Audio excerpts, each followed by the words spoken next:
ทำ IF แล้วกล้ามเนื้อหายจริงบ่เดี๋ยวคลิปนี้มีคำตอบบางคนคิดว่าทำ IF แล้วจะสูญเสียกล้ามเนื้อเพราะบ่ได้รับอาหารตลอดเวลาหรือกินอาหารได้บ่เพียงพอตามความต้องการของร่างกายแต่จริงๆแล้วทุกวิธีกล้ามเนื้อจะบ่หายแน่นอนถ้าเราทำ IF แล้วการเลือกกินอาหารโปรตีนให้เพียงพอและการออกกำลังกายที่เหมาะสมร่างกายจะใช้ไขมันสะสมเป็นพลังงานโดยบ่กระทบ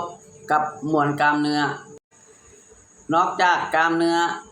บ่หายแล้วเรายังมีกล้ามเนื้อที่แข็งแรงเพิ่มขึ้นอีก